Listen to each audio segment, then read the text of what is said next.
Hello and welcome, Campbell here from Autodidactic. Hope you're having a fantastic day. And today I want to talk a little bit about trees, the giant trees and the Great Flood and the water. Is there a correlation? Let's have a look.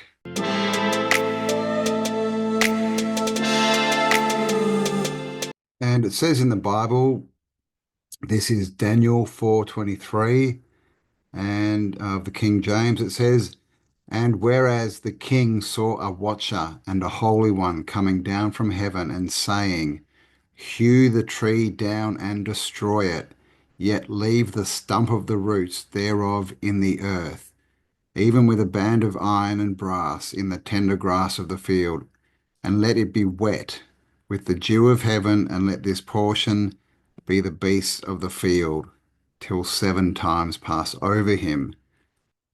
So that's interesting. And this end bit here, till 7 times pass over him. If we come down to the AMP, I'm not sure what Bible that is, it says until 7 periods of time pass over him, which was what, I was thinking this meant. So what are those periods of time? Is that something else to look at? 7 times what? I don't know. Leave me a comment if you're a Bible scholar and you have any idea of what that time frame might be. I wonder if the 7 times from when that happened is now, because there's a lot going on. So they cut down the trees. Okay, they left the stumps. And then it said, let it be wet with the dew of heaven. So basically, then let it rain and let his portion be with the beast. So I'm guessing that means let the water flow down into the fields, right? Beasts of the fields, let it flow down the mountain onto the flatlands.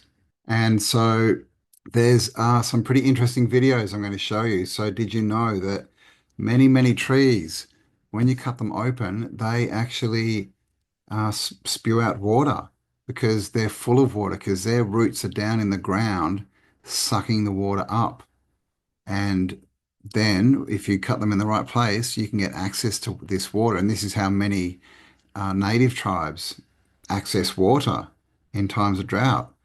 So if we put that on a bigger scale, does that mean if we had giant trees and they were cut down, that the water within them that was coming up through the roots would cause streams, mountain waterfalls that turn into rivers that go all over the earth? Because there's also many writings that talk about the earth without oceans, pre-oceans, pre-water kind of, that there was a lot more land. And they even tell us this in science, right? With Gondwana land, they speak of a time that they say that it was when all the, tectonic plates holding all the continents were joined. But, it is science. We know they don't tell us the truth, the whole truth. So did that just mean that there was just one landmass? And it wasn't that these continents were closer together, it was that there was much less water, like no oceans.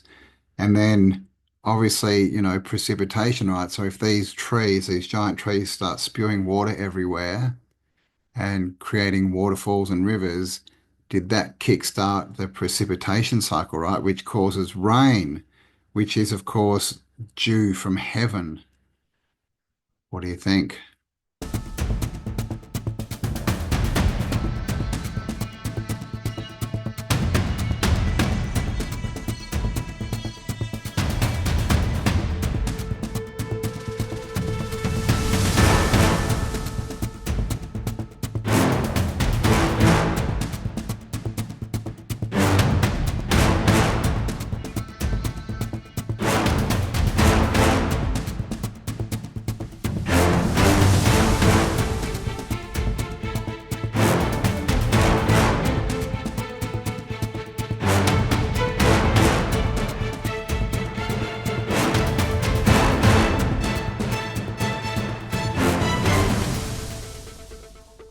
So as we can see, when you cut trees open, certain trees, you get water and quite a lot of water.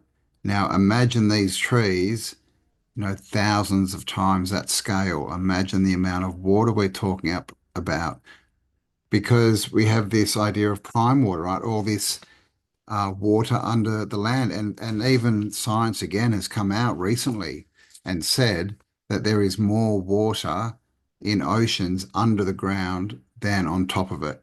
So there's all this water below. The scientists say it's oceans. Does that mean it's salt water? I don't know. We also have the prime water. Is that different? I'm not sure. But basically, what we're talking about is there's a lot of water under the ground, and it's pulled up by the trees, right? And maybe that's the cycle when we've got giant trees that creates a vapor canopy because they're just slowly giving off the water through their leaves and things. But when you cut them all down, you get all the water at the same time, and that would flood the world. So is this even how the Great Flood happened? The fallen angels came down and cut the trees down and created rivers and waterfalls and water, right, to fill up the earth. Because in the flood story, it says the earth was overrun with evil, basically, right? The Nephilim and all this kind of stuff, sinners. And so God had to wipe them out with a flood. And so basically, he was wiping out, the fallen ones, right? The fallen angels, the ones that had mated with women and created the Nephilim, who then ate all the food and all that kind of story. So they were supposed to be wiped out after the flood. But this Daniel 4:23 is talking about the watchers coming down from heaven, like they're still around. So this sounds like it's pre-flood, right? Pre-flood, they're still talking to the watchers, the fallen ones, and it says, hew the tree down and destroy it. And so is that, in fact, how the Great Flood was caused? Let me know in the comments. And of course, there's a lot of evidence of these giant trees around the realm, these big mesas and plateaus and tabletop mountains, as they call them. And that would have produced a lot of water. But we also have another story about Yggdrasil, the tree of life, the tree in the center of Hyperborea. And in all the mythology, it was pretty much always a tree.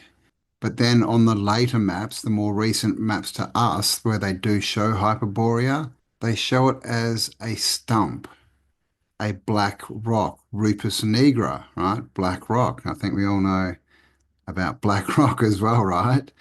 The parasitic company, but black rock, Rupus nigra, is that the stump of Yggdrasil? Because if that was the giant tree that reached up to the heavens, you can imagine how much water that would pour out. And has that got something to do with Hyperborea disappearing, maybe? And then the whole region freezing over? I don't know. Just a thought. Leave me your comments. And of course, we see this all over the world, all over the realm, are these massive waterfalls always coming out of mountains, what we're told are mountains, right? And they obviously go down then to form rivers. So that's the water source, right? There's been a lot of talk online just recently about what is the water source? Where's it all coming from? And it seems to be coming from the mountains, right? The trees, the tree stumps, like they're everywhere. So just a short video. Let me know. What do you think? Could cutting down the giant trees have actually caused the Great Flood? Oh, I'd really love to know your thoughts. So thanks for spending some time with me, guys. Please give me a like, share this around, comments, all that kind of good stuff. And also, if you want to support this channel, you'll find some links below in the description, and also a couple of books down there about how to grow your own food, how to store it, how to, make pickles and preserves and store your food long term, and also how to build things, practical things that may be needed in the future. Because not definitely not spreading any fear here, but we need to be prepared and aware, but not scared, right? So, and we can all see what's happening in the world at the moment. So something may be coming. I don't know. There may be a shutdown of the power grid. It's being talked about. I hope not. But like I said, if you want to be prepared, you'll find a couple of books down in the description as well. So check them out. And have an amazing day. And I'll talk to you all on the next upload. Bye for now. Remember, in the end, nobody wins unless everybody wins. Come on!